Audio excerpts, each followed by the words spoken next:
Very much for coming, and we're here to hear the 5th president of FIU. But before we do that, I would like to introduce for a brief moment also our Dean of the College of Education, Dr. Delia Garcia.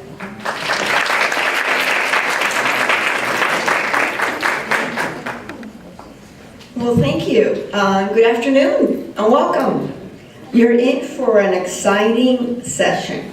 As you know, not all students have an opportunity to hear the president of the university on a regular basis. So the fact that he's here today, we need to recognize and thank him because I know he's a busy person. So thank you so much, President Rosenberg. And from a personal note, I wanted to let you know that you are part of an outstanding program, Higher Ed Administration. It is a program that has generated the leaders of our institutions of educational entities in South Florida and nationally. Because in reality, we've got provosts who have been the product of the Higher Ed Administration program, such as the present provost at Miami-Dade College. Many campus presidents of Miami-Dade College actually have been our graduates. North Kendall campus, Inter-American campus, Wolfson. I mean, the length is very, very long. The same with, I think, St. Thomas University, Barry University. So you are part of a very distinguished group of students that we're generating that really become the change agents in institutions of higher education in South Florida and beyond. And many of you in the area of student affairs go on to be tremendous leaders in the area of student affairs, really transforming many practices and many institutions through, not only South Florida, but also nationally. So from that standpoint, and why does that happen? Why are we generating such great educational leaders for the future? Because I think we have an outstanding faculty. And as you all know, Dr. Baez, Dr. Goonen, our assistant professor, Joy, are doing an exceptional job in teaching all of you and creating the educational experiences that you need to become what you will be in the future, what you already are, because many of you are already, educational leaders that are pursuing advanced degrees at the doctoral level as well as your master's. And I cannot say enough about the level of collaboration that we have always had with the Division of Student Affairs. Larry Lunsford, Kathy Akins, Rosa Jones, they were so instrumental in making this program a true collaboration between the College of Education and the Division of Student Affairs. And they recruit for us, they provide tuition support for us, they create wonderful mentoring opportunities for all of you to do job shadowing experiences in many of our major divisions and offices in our university. So we could not do it at the master's level without their true collaboration and partnership, and we're very, very lucky. We also are hiring tremendous adjuncts who are now today educational leaders at FIU, such as Sippin and others. So you are really in an outstanding program, and I cannot say enough. We are very, very proud of this program, and we hope that it will continue to grow and grow. And without further ado, I leave it with Dr. Goonen. Thank you so much. And now, for what you've been waiting for.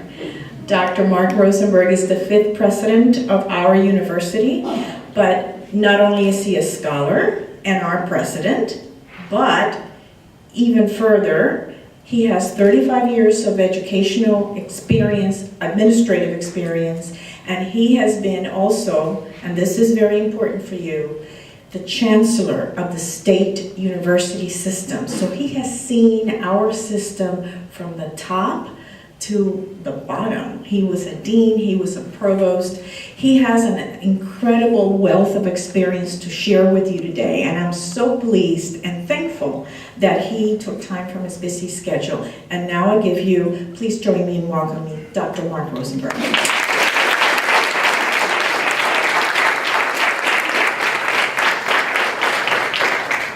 Dr. Goonen, thank you. I want you to know that if you are privileged to have a class with Dr. Goonen, that you are with somebody who has forgotten more about higher education than most of us will ever know. So, and clearly we appreciate the incredible leadership of Dean Garcia, and she's absolutely right, the incredible faculty that we have, coupled with the environment of change that we live in, is truly remarkable.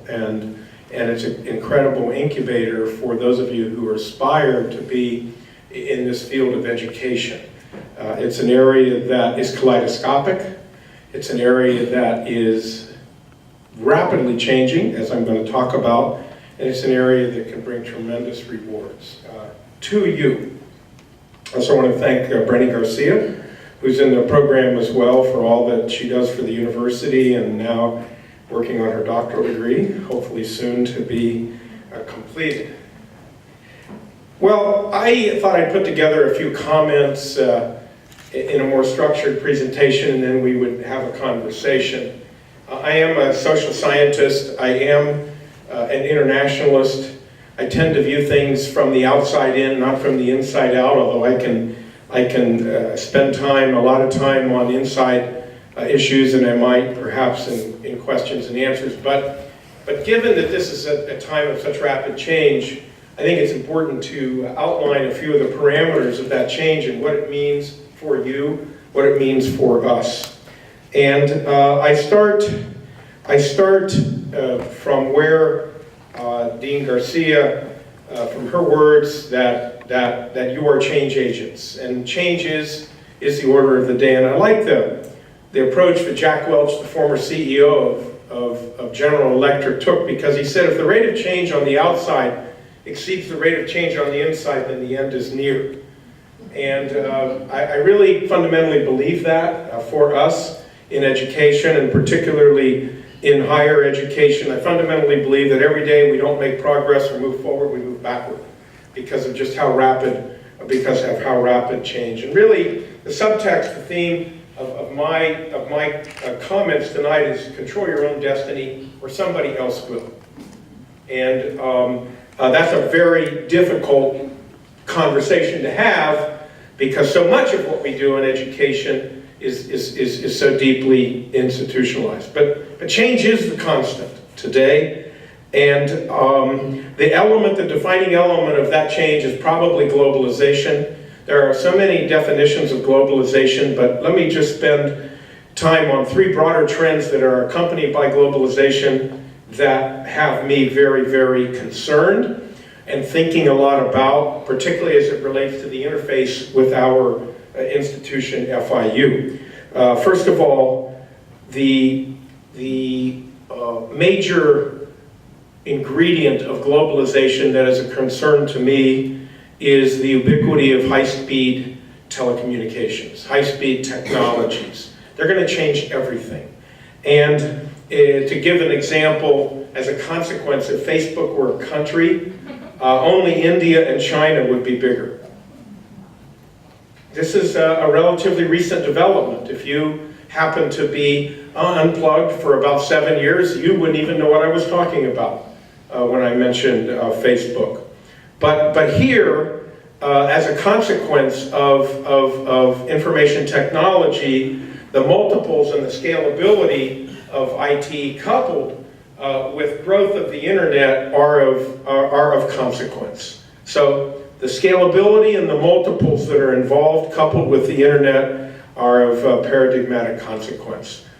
In fact, if you think about the world, the internet as a space, it is probably the world's largest ungoverned space, because it connects to almost anybody who wants to connect with, but truthfully, there are no norms. I mean, imagine, I think probably many of you are receiving email messages by the minute to support X, Y, and Z candidate, only you gotta write this check for $1 or click someplace else. 10 years ago, this was not the norm. 10 years ago, the internet was really not supposed to be used for commercial or for political purposes. And look how rapidly that's changed. Living, working, and learning are now in two worlds. We have a physical world that we traditionally have occupied, but we also have the virtual world. How many of you, when you wake up in the morning, one of the first things you do is go to your PDA, your phone, whatever you call it, and look to see if you have any messages? How many of you spend more than 15 minutes a day in social media? We live in simultaneously in the physical world and the virtual world. And truthfully, across time, as speed of communication increases, as the ubiquity of that virtual world becomes more intense, we won't know the difference. And that's led one futurist, Ray Kurzweil, who was the inventor of voice recognition technology, to talk about the singularity, what he calls essentially the integration of human and machine cognition.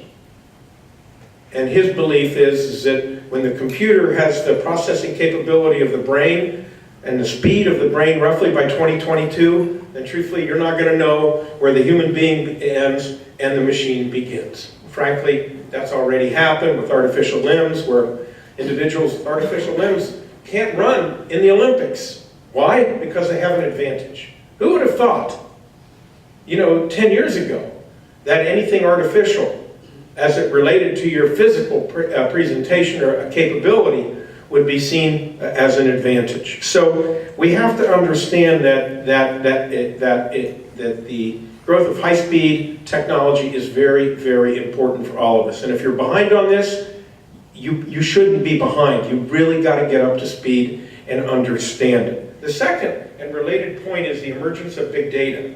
Every 2 days, we create as much digital content as we did from the dawn of civilization to 2003.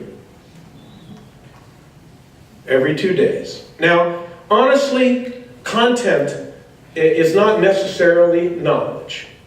All right? And I'll never forget asking my son over a decade ago, Ben, when this was right before Google, Ben, when you need information, where do you get it? And his response was, I go to ask.com. And I said, how do you know that's good information? Because, that was always the issue. And his response was incredibly utilitarian. And he goes, just like this. This is how he said it. This was his body language. He said, if I get a good grade, that's good information. We really have to come to grips with the explosion of information. Disciplines like chemistry, physics, they're changing every 18 months. The amount of information in these fields are doubling. And so that has a huge impact on how we do our business. And then the third point, beyond big data, advanced information technology, big data, that I think we have to be very concerned about is what I call global order, disorder, the rise of the rest, and China. Global order, disorder, the rise of the rest, and China. Because now, we're getting research that's pretty good, a book recently written by Paul Collier called The Bottom Billion. And what he's pointed out is that now, because of advances in technology, because of advances in living standards, there's only 1 billion people now who really are living in poverty. That's a lot of people, it's unacceptable, but his point is the world is rapidly changing. And in that midst, here's China. And I am very concerned about China. The numbers are startling. By 2040, and when most of you will be hitting your peaks professionally, it's estimated that China will control 40% of the world's gross domestic product, while the United States and Europe will be at 20%. We're looking at a difference of 123 trillion in production by China to roughly 25, 26, 30 trillion the United States and Europe. China's middle class today is nearly 500 million people. Now I know that there's some issues related to governance, related to freedom, liberty, all the values that we have. as it relates to China, but right now they control our banking system. Right now they have a balance of trade surplus. And if it is true that they have a rapidly growing population that is, will probably be 1.2, 1.3 billion people within 10 to 12 years, it's equally true that more than half of those people by that time will be in their middle class. They will be consuming, they will be producing, they will be educating. They will be speaking Mandarin, and they will be speaking English. What will we be speaking? And will we really understand, do we really understand what's coming in that domain? I would submit to you that we don't. But we've got to find out, because it's going to have a big impact on every aspect of how we educate, how we compete, how we cooperate, and how we continue to try to organize or disorganize the world. And in that context of change, let's just come down a little bit. Let's come down a little bit to our world. MOOCs, massive open online courses. I'm going to come back to that in a minute. They could change everything. Just-in-time universities we're seeing. You don't need FIU. You can go online if you choose and pick the courses you want to from the universities you want to. And those courses can be just as good as the ones you're getting here. You eventually will be far more in control of your educations than you as consumers of education have ever been in the past. That also has a huge impact on your future, whether you're administrators or teachers, because this market is rapidly changing. So we have MOOCs, just-in-time universities, what I call public no more universities, increasingly privatized universities. And Ernst & Young just released a report that I spent a lot of time on, and it says, and basically the theme is it's about Australia, but over the next 10 to 15 years, they say that the current public university model in Australia is going to prove unviable in all but a few cases. And they see a number of megatrends driving this transformation for Australia: a democratization of knowledge and access. You can get information anywhere. Think about it. At your fingertips right now. Right now. Global mobility. Emerging markets are becoming global scale competitors of the United States. We didn't have competitors until a decade and a half ago. And we still haven't come to grips with it. If you just look at the you look at the NAEP scores or the PISA scores, you can see that we are falling behind rapidly, and we need to have a sense of urgency about that. And then, of course, digital technologies. They remind us in this Ernst & Young report that longevity does not guarantee permanence. And the best example they use is the example of printing. 6 centuries, books dominated everything. The printing press was king. And today, we're clearing out our library. Books aren't being used. People are getting their information elsewhere. And in many ways, that information, given the rapid change of information, is more timely than anything that could be published in a great book that we love. So here we need to understand that change is afoot, and the technology basically is disaggregating, in business terms, value chains that many of us have been raised on and understand. And that there are new value chains that are emerging that we have to understand. And these value chains involve mass distribution, they involve assessment and certification. And I've really been impressed with one study that came out of the University of Akron.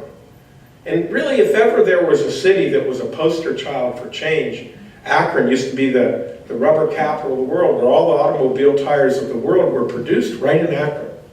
And today there's no tire producers there. And they're trying to figure out, how they maintain any kind of productivity base. So Akron is kind of in the cutting edge of this global change. And they put out a paper that really hasn't been paid enough attention to. It's called the Integrator Assessor University Proposal. They tell us that the traditional model that historically we've depended upon in particularly higher education looks like this: that universities controlled learning, we controlled assessment, and we controlled place. Think about it. We determined when the course would be offered, we determined where it would be offered, and we determined the content of that offering. Today, they argue, we no longer have that monopoly. We don't control where, when, and how. We're competitors in that marketplace. Because if you have just-in-time universities and online universities and MOOCs, why do you need this incredible institutionality, the bricks and mortars of what it is, that we offer? Our value proposition in this mix is fundamentally at risk. And so this is really, in my mind, this paper is a wake-up call, because yeah, we lost it. In the old days, we controlled everything. If you wanted to learn about sociology, you come at this time, at this place, and you get this material. Guess what? That day is over. And ultimately, what it leads to, in terms of the broader context, and that's really what I'm dealing with here, is the growing perception of inadequacy of what we do. And let me explain this. We are experiencing in public higher education, in particular, a permanent decline in state support per student. And I don't care what state you go to, you will see a decline. In the state of Florida, we get more support today from student tuition than we do from state subsidy. That curve changed 3 years ago. In the old days, it was the other way around. 20% came from student tuition and 80% came from state support. Now it's more like 60% tuition and 40% support, and that 40% is rapidly declining, okay? Why? Because incremental needs of alternative programs, Medicaid, corrections, K through 12, underfunded public pensions, they're taking all the resources. Second of all, there's a reluctance to impose higher taxes. Who was displaced as mayor of this county because of higher taxes? Carlos Alvarez. You voted him out of office because you were dissatisfied with higher taxes. There's also growing skepticism over the benefits of publicly funded education. That's really a scary proposition, and also accompanied by growing privatization of what we do. And then finally, and here's the kicker, there's disgust out there that we as educators appear to be disinterested in retention rates and in even lower graduation rates coupled with rising student indebtedness. You can see the rising student indebtedness around this country. It's happened right here at FIU. 7 or 8 years ago, it was about 9,000. Now it's 17,000. And we still, even though we've improved our graduation rates, do you know that just a little less than half of our students don't graduate in 6 years? Little less than half. Think about that. The first to second year retention at FIU, we get roughly, we have an 83% retention, but that still means that maybe 1,500 students who started in year 1 are not returning in year 2. Now, it's not business as usual for us as it relates to that, but these are trends that for years we have ignored. And so there's a growing belief in this country, and you can hear it, that right or wrong, our education system is set up for the ease, the comfort, and the security of those who operate it. Us. The ease, the comfort, and the security of those who operate it. If it weren't the case, why would we have such a high attrition rate? All right? So I'm very concerned about that. What can we do? What should we do about this? And we can come back to that in a moment. So so that's at the broader macro level. Now, what about at the institutional level? Clearly for me, a major strength of higher education is its pluralism. We have large, small, urban, rural, public, private, liberal, comprehensive research. The kind of choices we have in this country to get a higher education are really unbelievable. And so one size isn't going to fit all here, but there are some commonalities. First of all, rapid change, and we encounter now rapid change and what I call hyper-scrutiny. That creates deep stress between those who govern our boards and their respective institutions. So the rapid change, I'm going to illustrate this in a minute, creates a lot of stresses and strains. And I want to remind you, and that the point was made earlier by Dr. Goonen, that yeah, I was Chancellor of the state university system. I spent 3 years in Tallahassee. And it's one thing to be a provost or president and to fly in, to parachute in, to try to carry a message and to get in and out in 24 hours and not do any damage. It's another thing to drive a policy agenda day after day, week after week, month after month with people who are very skeptical about what you're selling for the reasons that I've mentioned. And one of the lessons that I learned that I want to remind you all about, in spite of the fact that you're getting an incredible education here, despite the fact that you're learning more about deductive and inductive reasoning and using research and data to bring to bear on your arguments, that in the end, if you forget the basic fact that emotion drives reason, and not the other way around, if you forget that, you're going to have a hard time negotiating your way through the maze that we find now in terms of governance and accountability. My belief was, when I went to Tallahassee, that reason drove emotion. All I had to do is walk in to a Senate hearing or a House hearing and put the facts on the table and use careful reasoning, and that our decision makers would understand that and they would make the right decision. How naive was I? The very first House hearing I went to and spoke at, representing our 12 public universities, 360,000 students and roughly $10 billion of budget. The speaker, the chair of that committee that I was speaking to, a minute and a half into what was about an 8-minute presentation, his lips starts to jump like this. I knew I was in trouble. I wasn't too sure why, but I knew I was in trouble. And we became friends, and later he told me, he says, Mark, he says, you got to understand something. You walk in there with your language, your fancy words, and all this, fancy information, and it just doesn't resonate with us. And truthfully, I didn't use a lot of five-syllable words. I tried to be very careful, out of respect.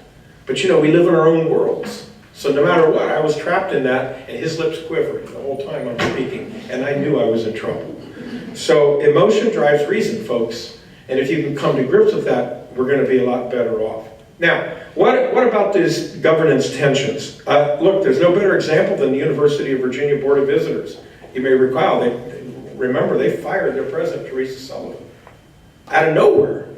And the faculty and the students rebelled against the Board of Visitors because they didn't know why the Board of Visitors did this. They loved Teresa Sullivan. She was doing a great job, they thought, and out of nowhere she got fired. Now, she was reinstated.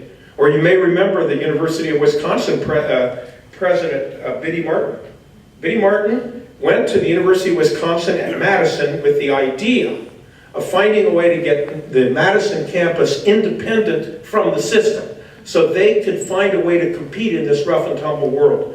She got hammered. And as a consequence, she said, I'm out of here. And she went from from the flagship campus of the University of Wisconsin to Amherst, of all places, which is one of the elite small, private, liberal arts colleges in the world. But imagine going from a university that had 40,000 students to a small college that had 900 or 1,000 students.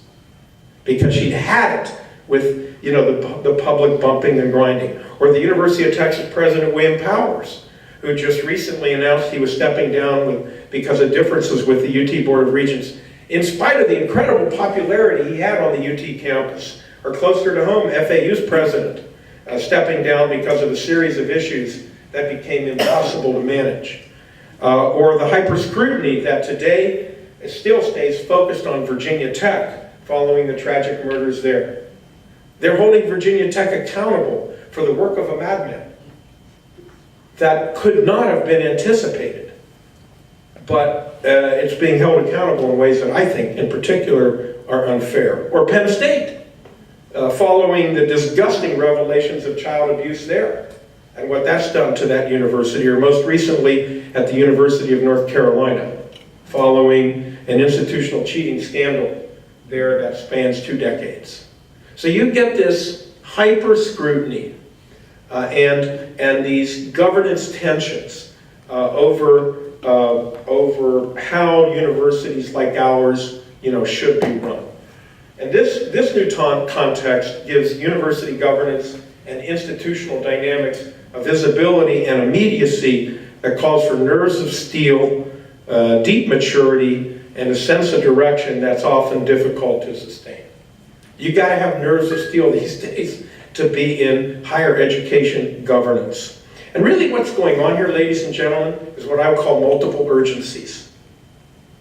The urgency of efficiency, the urgency of competitiveness, the urgency of timely graduation rates, the urgency of accountability, more generally speaking. And then, of course, that's at the governance level. But running the institution, you have the urgency of shared governance, which is a basic principle, at least of universities, that is increasingly under challenge. And there are several paradoxes. That even if state support is shrinking, public accountability and demand for transparency is growing. Even as the state shrinks its role financially, it deepens its role in terms of oversight and accountability. Second of all, this is accompanied by raised expectations for efficiency and quality that are to be followed by measurement and quantification. I now have to report my graduation rates, my 6-year graduation rates. And the funding that I get is not dependent upon the fact that you're here, it's dependent on whether or not you graduate. By the way, I think that's probably the way it should be. But it presents a new dilemma in how we get, how we can be efficient and get people graduated. Globalization at the same time has raised the stakes in competitiveness, and traditional models of faculty input are continually challenged because in the end, there's a primacy on urgency and immediacy, not process and not deliberation, which is a traditional manner in which universities, particularly like ours, have functioned. So we have these multiple urgencies to reconcile. And then on the ground, the view's different. So I think the big system, the institutional, and then on the ground. I just want to tell you a quick anecdote. Brandy was there, and she can confirm it. So, we've had a pretty consequential discussion on sexual assaults here at the university. Or have we? Because last night, we met with a group of students, many of whom live in the residence hall. And we talked about the whole challenge and what to do and where you can get help. And a number of the students who were there who live in the residence hall said they haven't heard about anything about these conversations. So we're kind of sitting there stunned. And this morning I spoke to one of our vice presidents, and I said, our students say they're not hearing anything about where to go, who to call, who to talk to. Well, we've spent a lot of time with the resident assistants. Some of you may be resident assistants, and they're the ones who are supposed to get the message out. And my response is, they are not. And so there are a set of opportunities and challenges at each level, the global level, the institutional level, and on the ground. But the challenge that we have to be successful going into this second decade of the 21st century is to find a way to be far more responsive at each level and far more thoughtful. Because without that, we're going to find ourselves in a situation of even greater difficulty, and we're going to be exactly where Jack Welch didn't want us to be, where the pace of change outside is going to exceed the pace of change inside, and we're going to find ourselves irrelevant. So that's my story. I'm sticking to it. I'm happy to answer questions or clarify any confusions that I may have sown in your minds. I love this field of education. I'm in awe of it. And for me, the glass really is mostly full, not even half full. It's full because we have work, people believe in us, and we know the power of education. So I don't want you to think that some of the challenges that I'm pointing to otherwise lead me to a grim conclusion that you're wasting your time. I think this is one of the most rewarding fields that you could possibly be in, but there are challenges. So happy to answer questions or clarify things, Professor, as you see fit. We have some two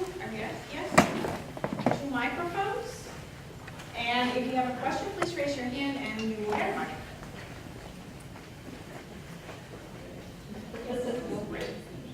It doesn't have to be a question. It could be a comment disguised as a question. Or Good evening, Mr. President. Thank you for joining us this evening. Thank you. My name is Vicenta Shepard. I work as the reading specialist at the Center for Academic Success. I had the pleasure of attending the town hall meeting that took place, I believe, last week, a couple weeks ago. Yes. And it was the introduction to the new performance metrics as far as how we're being measured. Previous to coming to FIU, I was a public school teacher in Dade County Public Schools, and very familiar with being held accountable under a report card system. I think higher education is certainly experiencing some difficulties with this new report card system as well. As far as the autonomy of faculty, which is great in comparison to teachers within the public school system, how do you think what do you think the best approach is with faculty as far as making sure that our retention rates going from year one to year two, graduation success rates? Because in public school, we're given a hammer, and this is how we perform. And that's certainly not the case how higher education is run. How do you propose to convince the faculty that we are all in this together as far as measuring up with this new report card system? Well, could you clarify? You said autonomy of faculty. I mean, you use that word and then you... Autonomy of faculty, where there's more academic freedom here as opposed to public school. Well, it's a really great question, and I understand your question is that while in K through 12 there are more specific and precise learning objectives and very direct accountability matrices, that isn't certainly the case in higher ed. And so I think one of the responsibilities that we have, those of us who are in the senior administration, is that we have to spend a lot of time explaining what these changes are, and we have to be very patient. That's number one. You can't expect your colleagues to understand what you haven't called attention to. And the reason for that is because in the university, everybody is focused on their work, their teaching, their research, and hopefully their engagement strategies. And they're measured on those. And if you've hired the right people, they're self-starters. They don't need to be coached too much or pushed. This change is managing the change is a shared responsibility. And so I don't despair when I find units that are inattentive, because every unit, a department that I find inattentive, I find more units that are attentive, and I find colleagues in those units who want to change and who are leading change. And so my change management strategy is to focus on those who are leaders, who understand the need for change and who will lead that change, and encourage them, support them, and expect them to bring along those who are less attentive or uncertain about that. So that's number one. Number two is that in the end, rights carry with them responsibilities. And I spend a fair amount of time trying to make sure I understand what my colleagues' rights are, but also to make sure they understand that I expect that they have responsibilities, and that those responsibilities tend to be shared. So, for instance, the issue of tenure. Look, tenure's, you know, there's going to be, at some point, a cataclysmic issue related to tenure. And I support tenure, I believe in tenure. But the only way we can preserve tenure is that our faculty do the job. When a colleague is not doing what they should be doing, they let them know, they evaluate that colleague, they give that colleague prescriptive measures to get better, and if they don't, they tell them, find a job someplace else. Because if they don't do their job, if they don't do their job to protect their own circumstances, who will? And so, generally speaking, I would say to you that at FIU there's a very healthy culture. I think faculty understand that if they want to continue to have the privileges of tenure, that they themselves have to be the guardians of it. And it's not something that should be, you know, frivolously or cavalierly managed. And I'm pretty satisfied that we get that. But always remember, when somebody claims to you that they have rights, then you can come right back with, yes, but there are also responsibilities here. So work on the lead. In other words, find the leaders, emphasize them, don't despair with others who drag their feet. Then you're going to find that in any mix of people, whether it's a university or a middle school or a high school. Go with the leaders, and they'll normally help you to lead the initiative. Does that answer? Yes, thank you. Okay. There's a gentleman there. Yes, sir. Mr. President? Yes, sir. My I can hear you. It's good. my question is, as states are giving less and less money to, as states are giving less and less money to institutions, and there's less money available for not only institutions but for students, do you think that's going to drive students within maybe the next 10, 15, 20 years to go to online schooling and or MOOCs? And if so, what do you think the relationship will be like between, let's say, MOOCs and institutions, brick and mortar versus online? Can you comment on that? Well, I'm comfortable in this changed environment. I like the fact that learners have multiple ways to access the material, and they have multiple ways to improve themselves. I like that. I think that's a good thing. And I'm very confident that we can figure out a way to adapt to that is very healthy for our institutions and our communities. So I try to avoid, if you will, all or nothing scenarios, because I know that social change is far more complex. MOOCs are there, they're available. MOOCs aren't going to help everybody. Online learning is not going to help everybody. We know that students who may be first generation or students who come out of a context of difficulty are not necessarily going to be really good online learners, whereas there are others who that's the only circumstance they have. I'm happy if they can get their education, you know, that way. I would prefer the more traditional way. I think many of us would, but I think in the end what we're interested in is in student achievement and student learning. Let's find a way to get on with that and adapt accordingly. So I don't think it's the end of the university. I think those kind of millenarian cries are hysterical to a fault, but I do think they're emblematic of the need for us to wake up and to understand what the changes are. Like, for instance, hey, I started here in 1976. We thought the sky was falling when we went from quarters to semesters.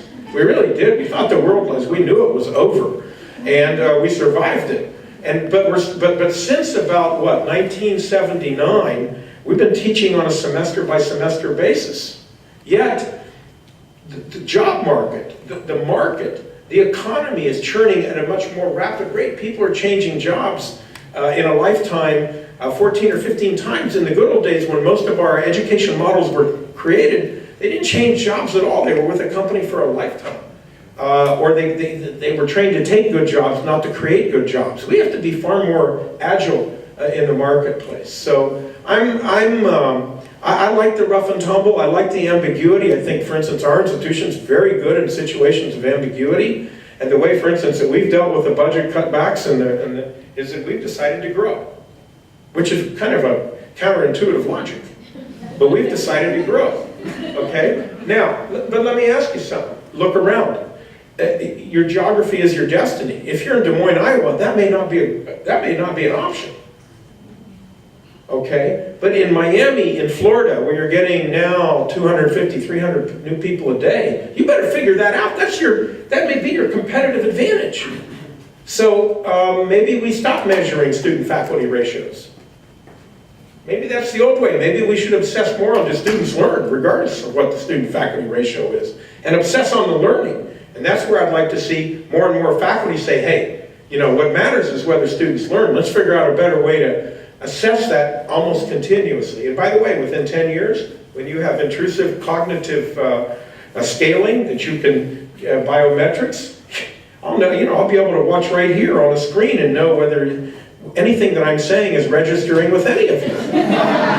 No, seriously, we'll have that. So wouldn't it be nice if we could figure that out first and take advantage of that rather than cursing the darkness? That's why, I think this is a brave new world. Let's get on with it and figure it out. That means you have to do your homework. That means it's going to be a little bit difficult. That means you're going to have to, maybe step on some toes. But there's people out there who are ahead of you already. Find them, work with them, and they'll show you the way. So I'm okay with that. But we've been criticized because we've grown so fast, 14,000 students, more or less, in the last 5 years. But we've hired 500 faculty. We've hired 60 advisors. And we've raised our graduation rate by 12 percentage points. Hello. How were we going to do that? And then, you'll have faculty who'll say, well, I don't like online. Well, why? Well, I don't think students learn as much. Yeah, but all the empirical evidence shows that students learn as much on online as they do face-to-face. So, I think better listening, more empathy, but then a willingness to really understand where things are going is very, very important for us. That's why I want to start out with the larger trends, because I don't think you can develop yourselves as professionals ultimately unless you have some markers out there that point to where you're going to be, where we're going to be in 10 or 15, 20 years or sooner. Yes, hi. Good evening. I have 2 questions. You briefly touched on how FIU is growing. I was wondering if you could talk about the vision of FIU growing in the next 20, 50 years, particularly as it relates to us going from a research university to a research very high university, and how we're expanding to the fairgrounds.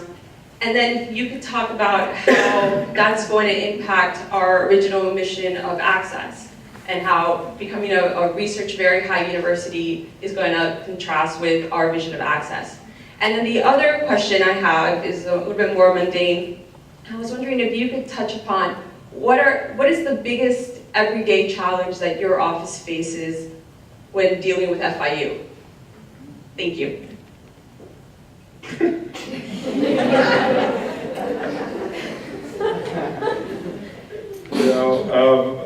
Well, first of all, let me say that I'm going to give you an answer.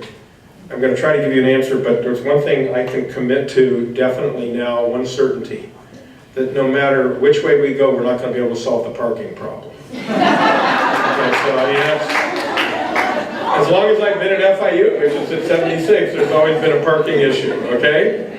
So the way to solve the parking issue is to get better mass transportation. Let's be candid. I mean, the rest is just a palliative. Okay. This is personal. Let me start personal. When I was a dean here for 3 years and 3 months and 10 days and 26 minutes, I was struck by the anomaly that our unit, which was then the College of Urban Public Affairs, grew in enrollment every one of those years, those 3 years, faster than the university grew. And yet we took budget cuts each of those 3 years. Do you know how frustrating that is for your faculty? When essentially they're working harder and harder. But it's not that the budget is growing, it's getting cut. All right? And then when I was provost for 7.5 years, I think three of those years we actually had some positive budget growth, but the other 4.5 years we were either cutting or working on cutting the budget. And we grew, while I was provost, from roughly 28,000 students to 38,000 students, a little bit less. It was very frustrating to have the conversation with faculty who would say, we need to fill the Wilson line, we need to fill the James line. You promised 2 years ago we could fill the Phillips line, and we haven't filled any of them. And oh, by the way, we need a pay raise. So the question will be, well, what do you prefer? You want the pay raise or do you want to fill the lines? Because the dollars are the dollars. There's only so much revenue we have, only so much money we have. And how frustrating it was to dismantle programs that you had built in an earlier era because of this funding insufficiency. All right? We could get students in as well, but we couldn't get them out. You know? I mean, seriously, there wasn't enough funding for the courses that were needed. There weren't enough faculty to teach those courses. That's access. By the way, that was a commitment to access, okay? Okay, Chancellor, spin up to Chancellor. Of the 3 years, 2 of those years, we were in deep budget cuts. Matter of fact, when I left to become Chancellor, the president of the university, my predecessor, I said, hey, do you have any instructions for me? Of course, I knew he would, but he said to me, he says, yeah, just level the playing field. Now, what he meant by that, and this gets into higher inside baseball, but what he meant by that was, don't let Florida and Florida State get all the resources, because traditionally they have. So I was there for a little over 3 years, and I got back, and one day I saw him and said, hey, how'd I do? And he goes, what do you mean, how'd you do? And I said, remember you told me to level the playing field. And he looks at me, he says, Mark, I said level it, not lower it. Because while I was Chancellor, I cut $500 million from the state university system budget, including $65 million from FIU's budget. So think about that. You know, that most of my time is just personal. You know, in the exercise of leadership, I was cutting, not building. We dreamed a lot. We got a lot of things done. Law school, medical school, things like. I mean, there was good stuff that happened. Don't get me wrong, but most of that time I was cutting. Now, as long as I'm president, I don't want to cut. And we haven't cut. I mean, there have been some trims on the sides, and you know, places that, if there was inefficiency, we addressed it. I do not want to cut the budget because the demand is exponential for our services, and the community wants more and more of FIU. All right. We want to become a very high research institution because that's the most competitive level of research university that exists. We're one notch below that. I do not see any contradiction between having a very high research university and maintaining and expanding access.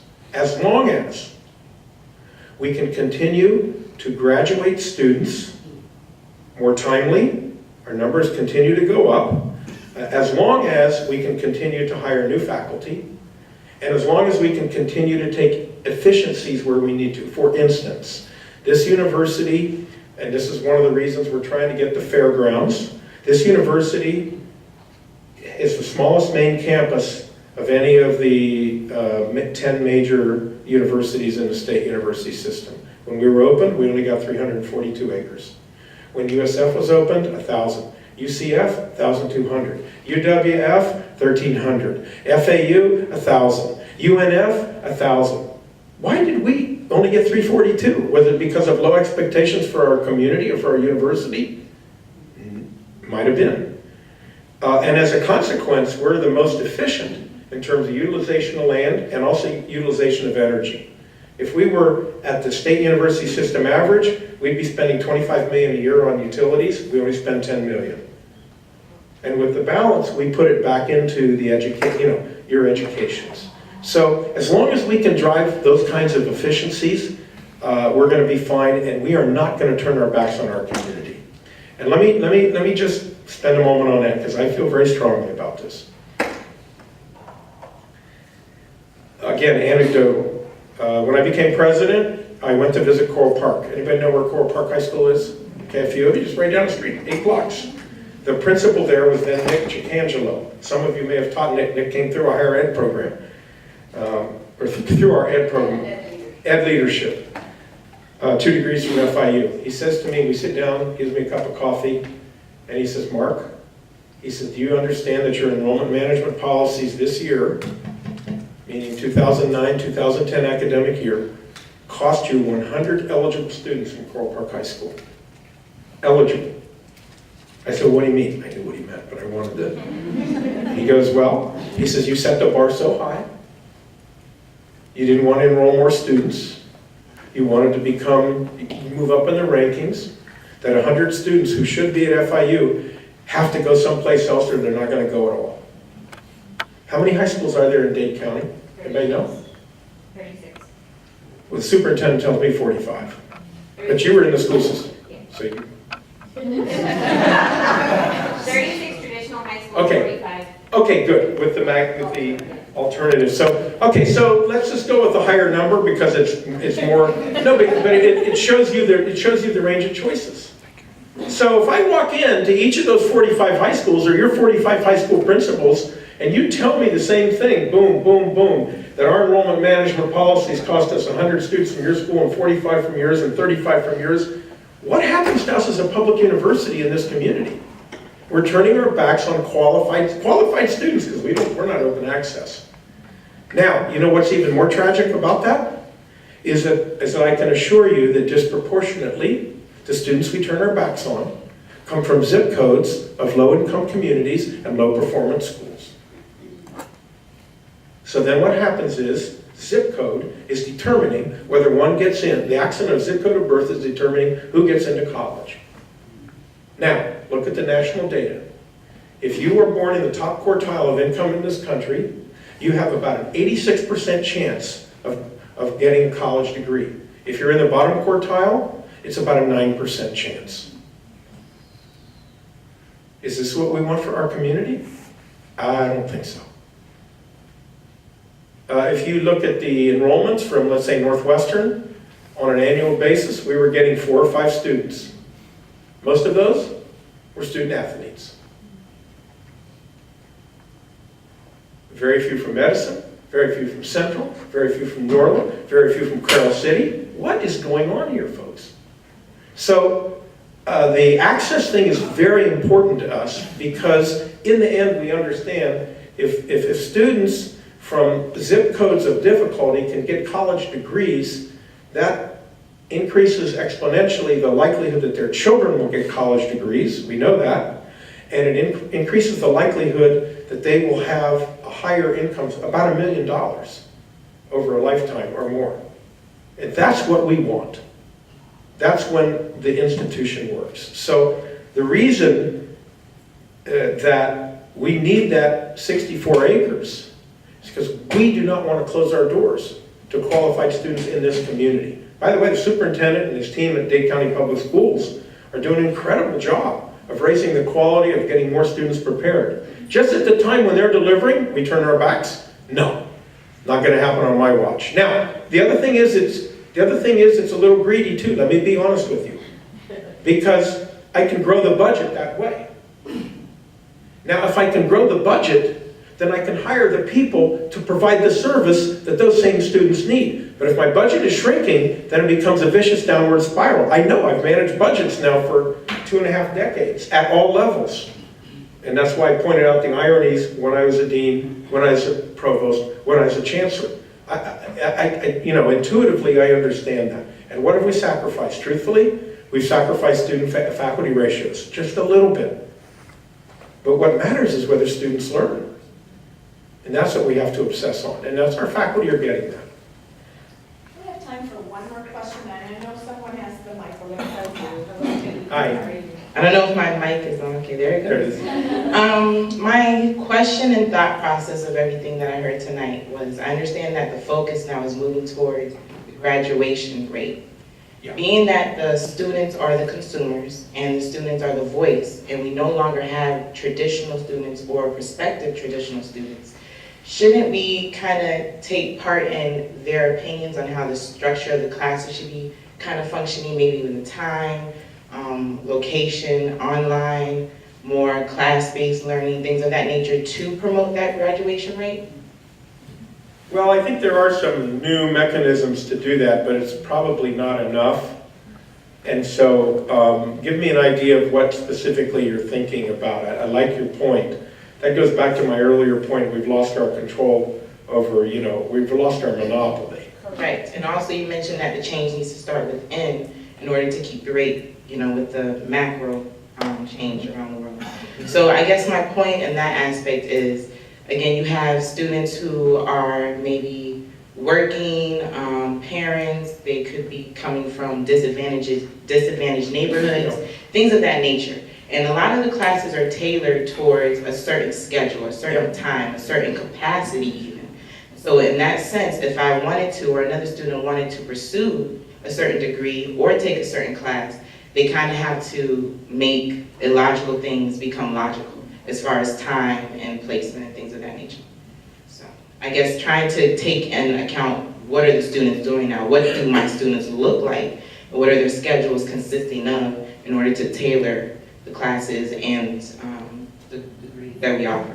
Yeah, I think that's going to be I think that is going to be one of the major challenges that we have. Look, I mean, just look in this room and get a sense of the diversity age-wise and profession-wise and demographic-wise, and multiply that by 53,000, and so here's what we found out, and Brenny may have some observations on this because she was involved.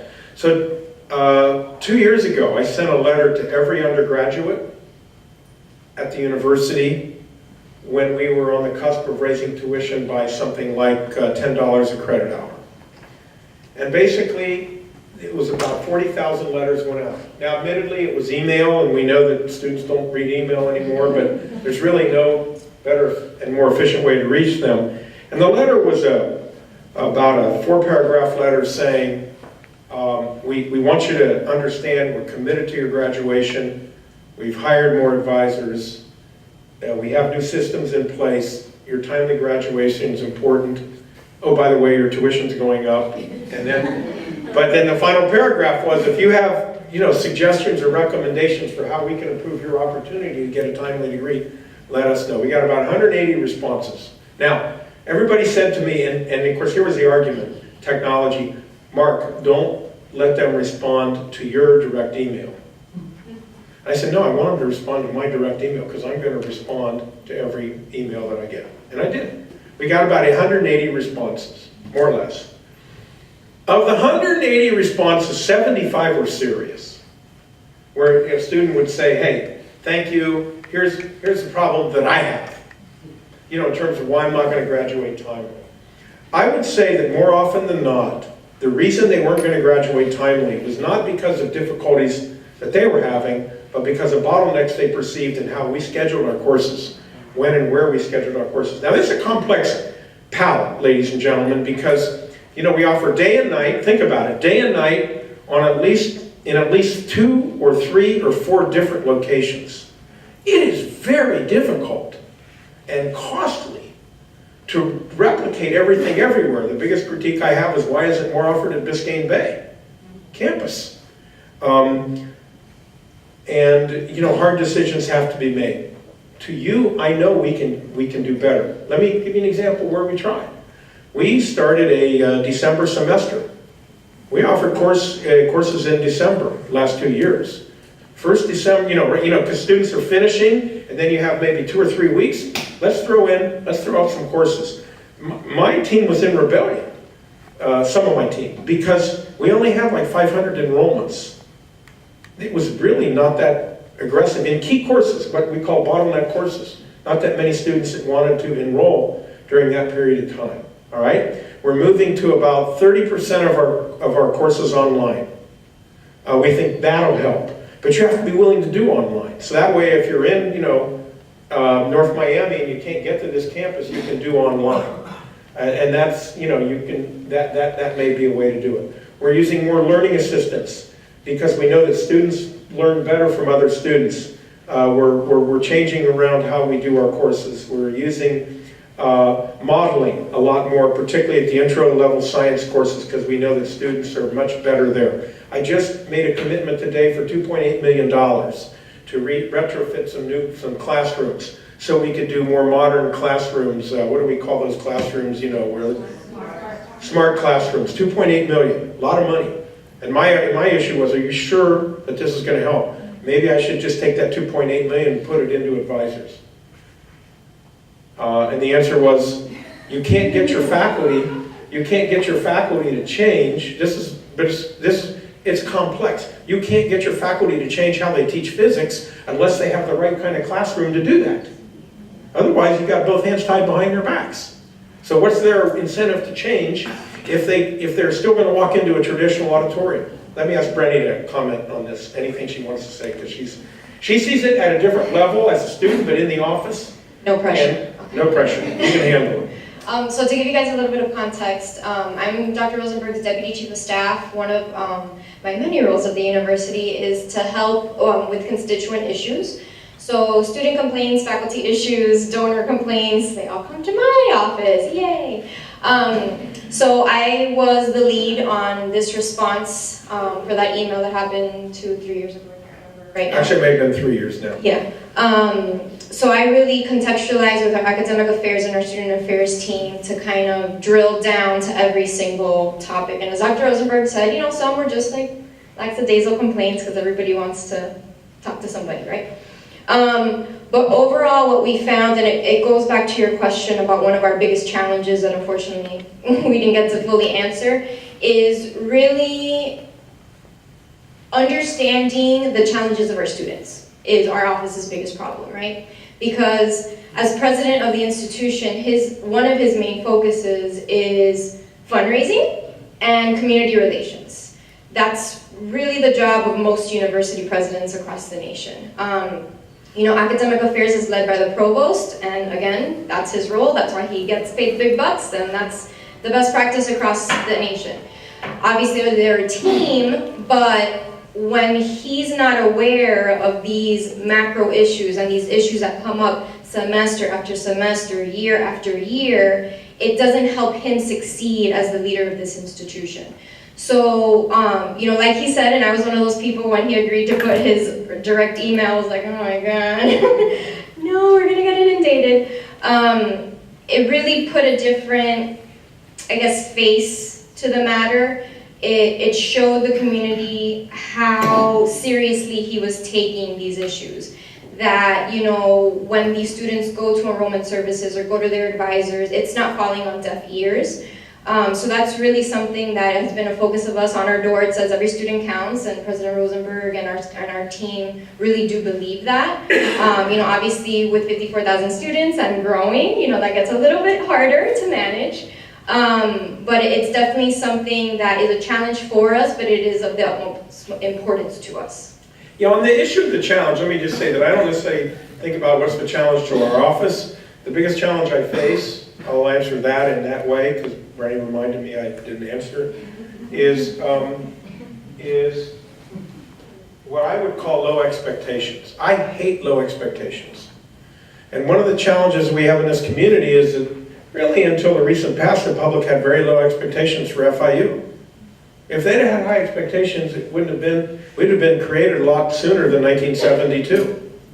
If they'd had higher expectations, we'd have been given the same size of a campus as other universities with which we were going to compete.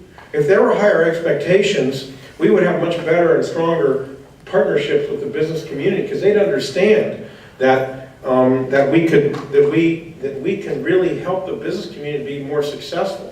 If there had been higher expectations, we might have been downtown rather than right here, because that's where the business leadership was for years, but they didn't care. So we're out here. And this is a great place. I mean, we love it. Right in the middle of Dade County now, so, where would you rather be? If there had been higher expectations, we'd have a much bigger foundation. we would have an endowment of $1 billion. It's $250 million. Okay, so you can go down that, and my frustration is that the business community historically has just hadn't had high expectations for education in general. That's why the Dade County Public Schools were at the point of being disbanded in 2009 before Superintendent Carvalho. Well, he started in late 2008. So the biggest threat is low expectations. And I want people to come at me and say, you should be doing this, and you should be doing this. I love that. Because what that means is they understand the power of what it is we do. And if they understand that, it'll be easier to get their support. I don't necessarily mean financially. I mean just emotional and political support, which we need every day. So, I'll end on this issue of change, and that is that, okay, you got a chance to show that you support this institution. Go vote on Tuesday. And I can tell you, it's embarrassing what's happening. We set up a we set up a early voting place right here, for the convenience of our community. Not necessarily to vote for FIU, but to vote, to exercise their rights as citizens. 3 days ago, there were only 880 people who voted in 2 weeks. We have 40,000 people on this campus. And we met the other night with students as a group. Honestly, only 2 had voted, and no sense of urgency about it. Okay, forget FIU. What about the governor's race? Which will make a difference for all of us in education, I promise you.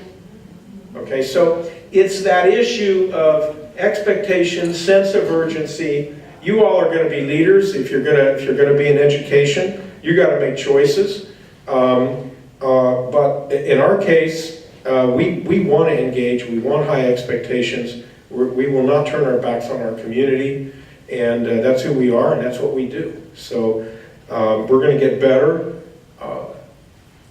We're going to get better because we set the bar high for ourselves. But you can help us, in that.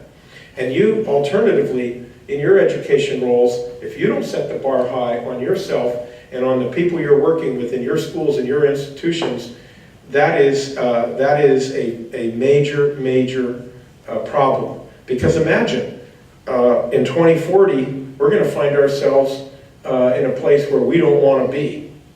And if that is the case, it's because we've let ourselves down. All right? Because we have all the resources. We have everything there is to be successful. So, enough of the bully pulpit. Thank you.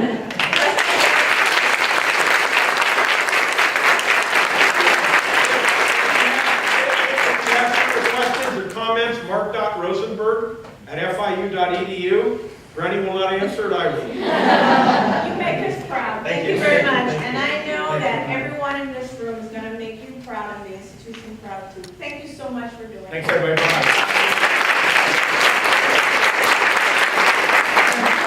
Have a very safe drive home.